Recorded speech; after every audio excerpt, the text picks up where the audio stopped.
अस्सलाम वालेकुम नाज़रीन, मैं हूं अब्दुल वहीद और आप देख रहे हैं वहीद स्टोरी। नाज़रीन, आज का जो ट्रेंडिंग टॉपिक है वो है वावड़ा के बिल। एक तरफ तो पिछली हुकूमत, अभी जो शहबाज शरीफ साहब की हुकूमत है जिससे पीडीएम के नाम से मशहूर है, जाते जाते उन्होंने इतनी महंगाई कर दी कि आम आवाम का जीना मुश्किल हो गया। लोग दिल्ली की रूटीन पर, अभी आपको मीडिया नहीं बताएगा कि दिल्ली की रूटीन पर कितने लोग खुदकुशी कर रहे हैं। कुछ लोग वो अपने बच्चों को जहर दे रहे, कुछ पंखों के साथ लटक के खुद मर रहे। क्यों? क्योंकि इनकी अयाशियाँ तो ख़त्म नहीं होती, लेकिन गरीब आवाम महंगाई के बोझ में दबी जा रही। आटा महंगा, घी महंगा, चीनी महंगी, दालें महंगी और अब पेट्रोल भी महंगा, डीजल भी महंगा। और अब आते हैं वावड़ा की तरफ। इतनी महंगाई होने के बावजूद कि एक बंदा अपने घर का एक वक्त का खाना नहीं तैयार कर सकता, उस पर वावड़ा की मेहरबानी है कि बिल 50 रुपये पर यूनिट के हिसाब से है और हर 100 यूनिट के बाद अगर 2 यूनिट भी आपके चलते हैं उनका बिल एक्स्ट्रा हो जाता है आपका। ठीक हो गए? वो बिल एक्स्ट्रा किस तरह होता है, तो इसके पीछे कोई बात नहीं करता, वो मैं आपको बताता हूँ कि बिल एक्स्ट्रा किस तरह डाले जाते हैं। एक तो 13-14 पर टैक्सेस हैं जो हम पे लागू कर दिए गए, और उनके साथ सबसे मज़े की बात जो की जाती है वो ये कि वावड़ा की तारीख है लास्ट 12 मीटर रीडिंग की, लेकिन वावड़ा के एहलकार कब आते हैं? जहाँ पे 12 डेट है लास्ट, वहाँ पे 15 को आते हैं। जहाँ पे 13 है वहाँ 16 को आते हैं। जहाँ पे 14 है वहाँ 17 को आते हैं, और जहाँ पे 15 है वहाँ पे 18 डेट को जाके रेडी करते हैं। क्यों? अब नाज़रीन, इस पे आते हैं कि वो ऐसा काम क्यों करते हैं। वो इसलिए कि एक बंदे के अगर मुकर्रर डेट तक 100 यूनिट चला तो इन्हें बिल 100 यूनिट का देना पड़ेगा। किसी का अगर 200 यूनिट चला तो 200 यूनिट का ही बिल देना पड़ेगा, वो भी 200 प्लस ज़रब 200 का ज़रब दे 50 के साथ और उसमें प्लस कर दे 13 टैक्सेस, बिल बन जाता है बंदे का। तो वो बिल तो देने देना उसने, और ऊपर क्या करते हैं, 2 दिन लेट आने पर अगर 2 यूनिट भी ऊपर चलते हैं तो 2 यूनिट का बिल एक्स्ट्रा आपको पड़ जाता है। अभी मेरे पास एक रिपोर्ट आई है जिसमें नोट किया हुआ है सारा कुछ, वो मैं आपके साथ डिस्कस करता हूँ कि ये क्या होता है और 2 यूनिट का बिल आपको कितना पड़ता है। तो उस हिसाब से और कौन कौन से टैक्सेस हैं वो भी आपको बताता हूँ कि ये तमाम टैक्सेस आवाम देती है, आवाम को देने पड़ते हैं। हत्ता कि ये आवाम का काम नहीं है, आवाम का काम है जितने यूनिट बिजली उसने यूज़ की उतने यूनिट बिजली का बिल दे, और वो जो बिल वो देता है बाकी तमाम उन पैसों में से वो तमाम चीज़ें पूरी होनी चाहिए। लेकिन नहीं, वो भी आवाम ही दे, पूरी करे। नहीं करेगी तो वावड़ा के एहलकार आपका मीटर काट के ले जाएंगे, क्योंकि मीटर कानूनी तौर पे आपकी प्रॉपर्टी है, लेके जाती है वावड़ा उतार कर।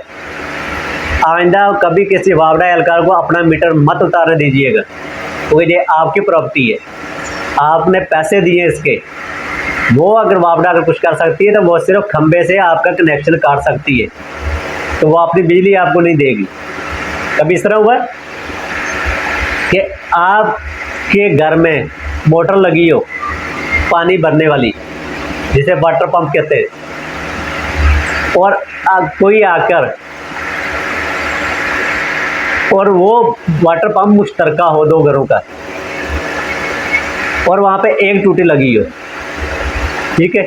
कभी ऐसा हुआ है कि मुश्तरका होने पर कोई आपका पंप की बजाय टूटी उतार के ले गया हो? नहीं होता। इसी तरह ये अपना कनेक्शन काटने के बजाय आपका मीटर लेके जाते हैं, और फिर बाद में आपको इनके वावड़ा के दफ्तरों के धक्के खाना पड़ते हैं। धक्के खाते खाते आप इतना तंग आ जाते हो, आप कहते हो यार पैसे लो, हमारा मीटर लगाओ, बात खत्म। यहाँ पे आप गलत हो कि आप पैसे देके इनसे वापस मीटर लेते हो, क्योंकि आपकी प्रॉपर्टी है। आपने डिमांड नोटिस जब उसका पे किया हुआ है उसमें आपको तार खंबे से लेके मीटर तक और मीटर से लेके घर तक की तार तो आपने डाली है, लेकिन खंबे से मीटर तक की तार आपने पेमेंट दी है पहले। ये खंबे से आपकी तार भी नहीं उतार कर ले जा सकते, ये आपकी प्रॉपर्टी है। आपको देखना चाहिए, आपको सोचना चाहिए, और आपको पता होना चाहिए कि आपकी प्रॉपर्टी कोई और नहीं ले जा सकता। अभी आते हैं बिल की शेड्यूल की तरफ कि बिल किस तरह 2 यूनिट के कितने आप पे करना पड़ते हैं आपको पर 2 यूनिट पर एवरी। जब भी आपकी यूनिट 2 यूनिट 100 यूनिट होता है तो कितना बिल आपको पे करना है, और उस पर दो यूनिट चलते हैं उसका बिल आपने कितना पे करना है। तो 100 यूनिट बिल है जो वो तमाम टैक्सेस को डालकर आपको बनता है 2472 रुपये 100 यूनिट का बिल। उसमें 13 किस्म के टैक्सेस डालने के बाद आपका बिल 100 यूनिट का बनता है 2472 रुपये। लेकिन अगर आपका यही यूनिट 102 हो जाते हैं, यानी 2 यूनिट इजाफी हो जाते हैं, तो फिर बिल आपका आता है 3511 रुपये। 3511 और 2472 में से 72 माइनस किए जाएँ तो बचते हैं 1039 जो आप इजाफी पे करते हो। उस 1039 वापडा उससे कैसे ज़्यादा लेती है, वो इस तरह के 12 तारीख को आना है आपकी रीडिंग करने, लेकिन आए 13 को। क्या हुआ, 2 से 3 यूनिट आपके इजाफी चल गए, उनका इजाफी चार्जेस आपको डाल दिए गए। इसी तरह अगर 200 यूनिट आपके कंज्यूम होते हैं तो 200 यूनिट का बिल बनता है 6885 रुपये। ये 13 जो मैं बार बार कह रहा हूँ, ये 13 किस्म के टैक्सेस डालने के बाद है। तो अगर उस पर 2 यूनिट आपके इजाफी चलते हैं, यानी कि 202 यूनिट चलते हैं, तो उनका बिल आपने पे करना है, जो आपने पे करना है उन 2 यूनिट का डालने के बाद 200 में 2 यूनिट डाले, 202 यूनिट का आपने जो बिल पे करना है वो बिल है 8223 रुपये। यानी कि फिर से 2 यूनिट की जो कीमत बनती है वो बनती है 1338 रुपये। 2 यूनिट की कीमत 1338 रुपये और 200 यूनिट की कीमत 6885 रुपये।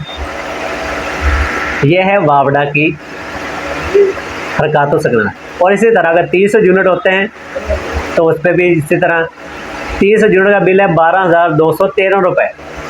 और अगर आपका 302 यूनिट चलते हैं तो आपको बिल पे करना पड़ता है 14510 रुपये। यानी कि इस पे 2297 रुपये आपको 2 यूनिट के पे करना पड़ते हैं।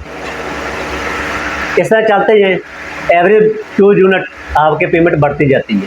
वो 2 यूनिट किस तरह ज़्यादा होते हैं कि 12 को रीडिंग करनी है, 12 को नहीं आना है 13 को रीडिंग करने आते हैं और आपका बिल इजाफी हो जाता है।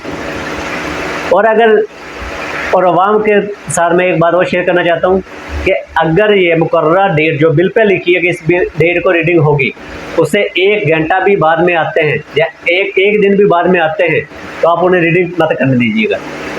क्यों? वो रीडिंग 1 दिन बाद में इसलिए करते हैं कि आपके यूनिट इजाफी हो और आपको इजाफी चार्जेस पे करने पड़े। वो इजाफी चार्जेस कौन लेके जाता है, किसकी जेब में जा रहे हैं वो इजाफी चार्जेस?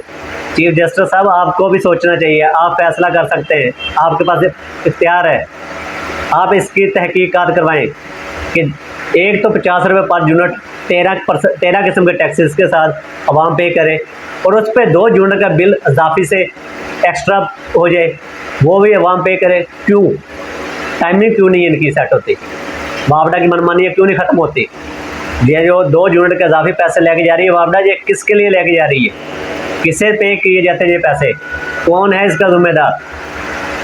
और टैक्सेस की बात करें तो नाज़रीन, टैक्सेस का सुनिएगा, पाकिस्तान में 13 किस्म के टैक्सेस हैं जो कि अवाम को पे करना पड़ते हैं, जिनमें से पहला है बिजली के यूनिट की कीमत पर जनरल सेल टैक्स। बिजली के यूनिट की कीमत पर जनरल सेल टैक्स।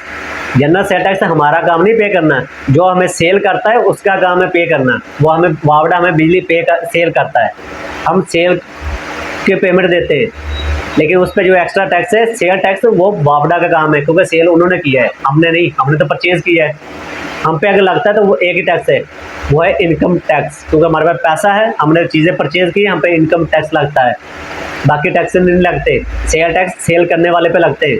और दूसरा टैक्स है जो वो है fuel price adjustment and general sale tax. क्यों? फ्यूल एडजस्टमेंट का हमने करना है, अवाम ने करना है, सारा आपका काम है, आपके इदारों का काम है। फ्यूल की एडजस्टमेंट आपने करनी है, क्योंकि आपने उसके पैसे हमसे लिए बिजली के यूनिट के मद में। वो आपका काम है, हमारा नहीं। और तीसरा किस्म का जो टैक्स है, नंबर 3 पे जो टैक्स आता है वो है फ्यूल प्राइस एडजस्टमेंट पर इलेक्ट्रिसिटी ड्यूटी। चौथा टैक्स है फ्यूल प्राइस एडजस्टमेंट पर वेरिएशन टैक्स, यानी फ्यूल प्राइस एडजस्टमेंट पर 3 टैक्स हो गए। और नाज़रीन चौथा जो 5वां टैक्स है वो है बिजली की यूनिट की कीमत पर इलेक्ट्रिसिटी। क्या बात है कि बिजली के यूनिट पर भी इलेक्ट्रिसिटी के टैक्स हमने पे करना है। टेलीविज़न, आजकल तो किसी घर में, मेरे हिसाब से तो पाकिस्तान में जितने भी घर हैं उनमें से चंद एक घर होंगे जिनमें टीवी होगा, बाकी तब सब तो मोबाइलों पे अपना काम कर लेते हैं। तो टीवी का टैक्स हर बंदे ने पे करना है, हर पाकिस्तान ने पे करना है। और 7वां जो टैक्स है वो है क्वार्टरली एडजस्टमेंट चार्जेस, वो भी पे करना है। अभी इनमें से कोई ऐसा टैक्स नहीं है जिसका हमें पता हो कि असल में है क्या चीज़, क्या बला है। आवाम को पता ही नहीं है ये किस बला के पैसे हमसे ले रहे हैं, लेकिन ये लिए जा रहे हैं और अरसा दराज से लिए जा रहे हैं। और 8वां टैक्स है फाइनेंशियल कास्ट चार्जेस। और 9वां टैक्स है इलेक्ट्रॉनिक्स चार्जेस। 10वां टैक्स है फ्यूचर टैक्स चार्जेस। 11वां है होल्डिंग टैक्स। 12वां है मीटर रेंट, जब चीज़ ही आपकी है फिर भी आप उसका रेंट दो। ये कहाँ का कानून है? एक चीज़ मेरी है, मेरी मलकियत है, मैंने परचेज़ की है, मैंने परचेज़ करने पर उसके इनकम, मेरे पास इनकम थी, मैंने इनकम टैक्स भी दिया है, और फिर भी मैं उसी चीज़ का रेंट देता रहूँ। क्यों? इस बात का रेंट। अगला आता है लास्ट पे इनकम टैक्स, जो कि इनकम टैक्स बनता है क्योंकि हमारे पास इनकम है, हमने बिल पे किया, अपने घर के अखराजात किया, हमारा घर बनाया, वो उस पर इनकम हमारी बनती है, उसका टैक्स बनता है। जो भी 2-4% वो हम पे कर दें, हमें कोई एतराज़ नहीं है, वो हमसे ले हम देंगे। लेकिन बाकी के जो 12 टैक्सेस हैं वो हमारा हक नहीं है, वो इनका हक है, खुद से सेट करें उन्हें। तनख्वाहें भी हमारे टैक्सों से लेते हैं और ऊपर से जे टैक्स भी हमें ठोके हुए। और नाज़रीन एक और मज़े की बात आपको बताता हूँ। आजकल जो मीटर चल रहे हैं ना, उनमें से 5 लाइटें ऐसी लगी हुई है, जो छोटी छोटी लाइटें लगी है ना, उसके बारे में आपको बता दूं कि वो 5 लाइटें मिलकर 24 घंटों में 75 पैसे, जो आजकल की महंगाई चल रही है उस हिसाब से वो 5 लाइटें आपसे 5 रुपये पर 24 घंटे के पर डे के लिए जा रहे हैं, जो आपको पता ही नहीं है, आप पे कर रहे हैं। 5 रुपये 24 घंटे के और 30 दिन के हिसाब लगाएं, 45 यानी 450 रुपये पर मंथ आप फजूल में वापडा को दे रहे हो। फिर वापडा कहती है हम गरीब हैं, हमें पैसे दो, हमने ये चीज़ करनी है, हमने फ्यूल एडजस्टमेंट करना है, हमने इलेक्ट्रिसिटी एडजस्टमेंट करनी है, हमने मीटर एडजस्टमेंट करनी है, हमने फलां करना है, हमें फलां करना है, हमारे पैसा नहीं है इसलिए टैक्स डाले।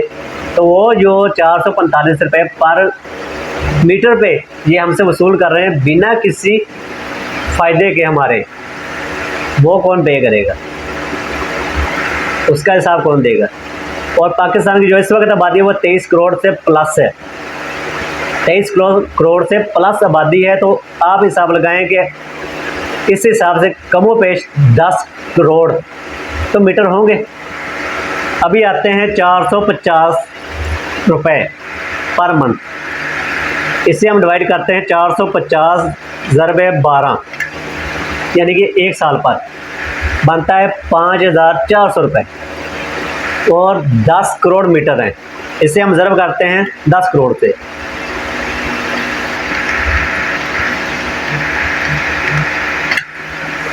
तो पता कितना बनता है?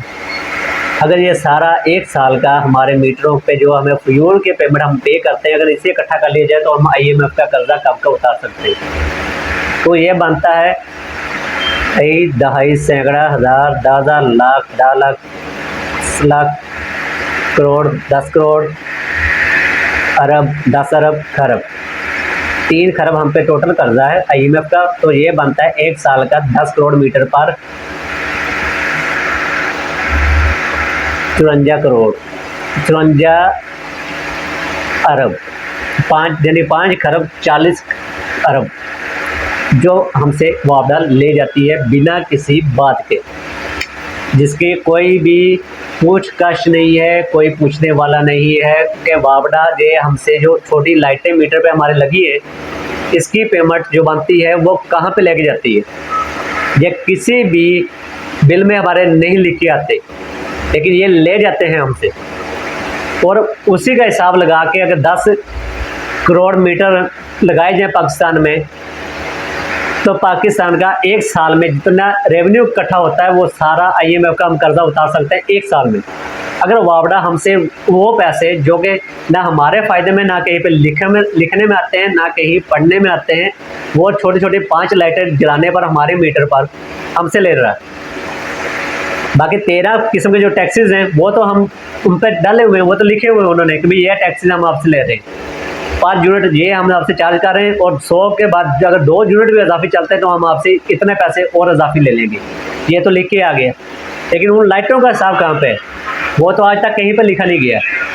जो मुआवजा हमसे ले रहा है वही अगर एक साल का रेवेन्यू इकट्ठा किया जाए तो हम IMF का कर्जा उतार सकते हैं, और अगले साल की पेमेंट पे हम अपने मुल्क को इतना खुशहाल कर सकते हैं कि हमें कभी किसी से कर्जा मांगने की ज़रूरत ही ना पड़े। लेकिन बदकिस्मती ये है कि वो सारा पैसा कहीं पे भी नहीं नज़र आ रहा। खा कौन जाता है? क्या वो खाते हैं जो बहुत ताकतवर हल्का है, जो हमारे मुल्क का 85% बजट खा रहा है, जहाँ हुकूमत खाती है, जहाँ के वो वहाँ पे लगता है। कहाँ पे लगता है? कभी किसी ने इस बात का सवाल किया? कभी किसी मुआवजा वाले से ये आपने पूछा? तो नाज़रीन आप उनसे पूछें, आपका राइट बनता है कि आप उनसे सवाल करें कि भाई ये जो मीटर पे हमारी लाइटें लगाई हुई है जिनका हमें कोई फ़ायदा नहीं है, कोई नुकसान नहीं है, तो इसका क्या चार्जेस बनते हैं पर डे के? इन 5 लाइटों को मिलाकर पर डे का क्या चार्जेस हमसे वसूल करते हो आप, जिसका हमें फ़ायदा तो है नहीं लेकिन आपको ज़रूर फ़ायदा है, और इनके ना लगने पे आपको नुकसान है। और ये लाइटें जहाँ तक मेरी सर्चिंग है, पिछले 10 साल से जो मीटर आ रहे हैं उन पे ये लाइटें लग के आ रही हैं। तो 10 साल का हिसाब लगा लें कि मैंने एक साल का आपको बताया कि 5 खरब 40 अरब रुपए बनते हैं, और इसी को आप 10 साल से कर लें, मल्टीप्लाई कर लें, आपको पता चल जाएगा कितनी पेमेंट बनती है। वो सारी पेमेंट कहाँ पे गई? कौन खा गया वो सारी पेमेंट? अगर वो सारे पैसे इकट्ठे होते तो क्या आज हमें IMF से कर्जा लेना पड़ता? जो एक IMF से कर्जा है उसकी शरह देखी जाए और पाकिस्तान का 23 करोड़ अवाम लगाई जाए तो पर पर्सन पे 5 लाख समथिंग कर्जा बनता है, और लेके जाने वाला कोई और पे करे, अवाम क्यों? नाज़रीन मैं अक्सर अपने व्लॉग में कहता हूँ कि ये क्यों लफ्ज़ है ना, ये बहुत ख़तरनाक है। इसका जवाब देना पड़ेगा आपको, जो अहले इसके जो इस चीज़ को हल कर सकते हैं, जो इस मामलात को समझ सकते हैं, जो इन मामलात के तह तक जाके हल कर सकते हैं, जो पावर रखते हैं, उन्हें इस क्यों का जवाब देना पड़ेगा, और हम आवाम उनसे इस क्यों का जवाब लेंगे, क्योंकि ये हमारा बुनियादी हक है कि हम सवाल करें और उसका जवाब मांगे, और हम मांगेंगे। हमारे सवालों से घबरा कर हमें पकड़ने के बजाय हमारे सवालों का जवाब दिया जाए। यहाँ पे क्या होता है, यहाँ पे उल्टा हो जाता है नाज़रीन, आप सवाल करोगे तो आपको पकड़ लिया जाएगा। आप मीटर रीडर को मीटर रीडिंग के टाइम टेबल बताओगे तो आप पे अगले दिन पुलिस आ जाएगी, और पुलिस भी वो जिसके बारे में IG पंजाब साहब ने खुद अपने अल्फाज में प्रेस कॉन्फ्रेंस में बताया कि 2 लाख हैं जो पागल हैं, जो फिजिकली अनफिट हैं, लेकिन पुलिस की यूनिफॉर्म में है। और अगर वो पागल आ जाता है आपके घर में तो वो तो अल्लाह जाने, हो सकता है आपको गोली भी मार दे, या आपको पकड़ के आप मन मर्जी की FIR दे दे, तो उस पर आप क्या करेंगे? ये पुलिस का महकमा हो, ताकतवर हल्के हों, कोई सियासतदान हो, जो भी हो, जिसके पास ये इख्तियार है कि वो इन चीज़ों को चेक कर सकता है कि ये जो 5 लाइटें हमारे मीटर पे मुसलसल 24 घंटे जलती हैं, इनकी पेमेंट कहाँ पे जाती है? क्यों आवाम को अंधेरे में रखने के लिए ये 5 लाइटें लगाई गई हैं? आप इनसे सवाल करें, पूछें अपना भाई इन्हें की लाइटों का इन्हें क्या फ़ायदा है और आवाम को क्या नुकसान है। आवाम को पूछना चाहिए, ऐसे सवाल करने चाहिए जो इनका आवाम का राइट है। अपने राइट्स पे बात करो, किसी के साथ नाजायज़ ना करो, किसी को गाली गलौच ना दो, लेकिन जब बात हो तो ऑथेंटिक बात करो और राइट्स पे बात करो, और आपका जो राइट है वो मांगो, और आप मांग लो अपना राइट, निकलो अपने हक के लिए। और अभी मीडिया बहुत कम दिखा रहा है, जबकि सोशल मीडिया बहुत ज़्यादा दिखा रहा है। सोशल मीडिया पे काफ़ी शहर ऐसे हैं पाकिस्तान के जिन्होंने बिल देने से इनकार कर दिया है। ऐसा ना हो कि एक दिन ऐसा आ जाए पूरा पाकिस्तान बिल देने से इनकार कर दे, तब वापडा क्या करेगी? आज तो वापडा की मनमानी है, और हुकूमत की नाअहली ऐसी है कि चीनी जो पिछले दौरे हुकूमत में, इमरान खान के दौरे हुकूमत में 90 रुपये किलो थी, 90 रुपये किलो थी, वो आज 156 रुपये किलो है। जो घी 350 रुपये किलो था वो आज 550 रुपये किलो है। इस तरह महंगाई की है, और ऊपर से IMF से कर्जा भी ले लिया। और भाई मेरे, अगर महंगाई ही करनी थी तो कर्जा क्यों लिया? और अगर कर्जा लेना था तो महंगाई क्यों की? जो पैसा लिया वो वहाँ पे क्यों नहीं लगाया? वहाँ पे तो पैसा लगता नहीं है। 1000 रुपया लेकर 10 रुपये वहाँ पे लगाने और 990 रुपये आप खा जाना, ये कौन सा कानून है? ऐसे लोगों को इबरत का निशान बनाना चाहिए, ऐसे लोगों को पकड़कर हवालात में डालना चाहिए, ऐसे लोगों के पर अवाम के सामने इनका ट्रायल होना चाहिए, अवाम के सामने इन्हें सूली पे लटकाना चाहिए कि जो अवाम को नाम पे पैसा लेके अवाम को ना दिए, बिना बगैर खुद खा गए, और कर्जा पे कौन करेगी? अवाम। महंगाई बर्दाश्त कौन करेगी? अवाम। भूखी कौन मरेगी? अवाम। महंगाई और गुर्बत से तंग आकर खुदकुशियाँ कौन करेगी? अवाम। तो अवाम जाग चुकी है। सरकार, अब आपकी ये लॉलीपॉप नहीं चलेंगे जो आप 75 सालों से हमें देखते आ रहे हो। अब आपको हमारे इस क्यों का जवाब देना पड़ेगा कि ये सब हमारे साथ क्यों? जब पैसा हमारे लिए लिया तो हम पे लगाया नहीं, कहाँ गया, किसने खाया, और खाने वाला कौन? ये तमाम चीज़ों का आपको जवाब देना पड़ेंगे और आपसे सवाल किए जाएंगे। इसके साथ नाज़रीन मुझे इजाज़त दीजिएगा, इंशाल्लाह मिलते रहेंगे आपके साथ इसी तरह इन्फॉर्मेशनल वीडियो के साथ, ताकि आपके और मेरे नॉलेज में इजाफा कर रहे। और जो दोस्त मेरे चैनल पे आते हैं, मेरी वीडियो को लाइक और शेयर कर दिया करें, और साथ में अपनी राय का इजहार भी कर दिया करें। इससे इजाज़त दीजिएगा। पाकिस्तान जिंदाबाद।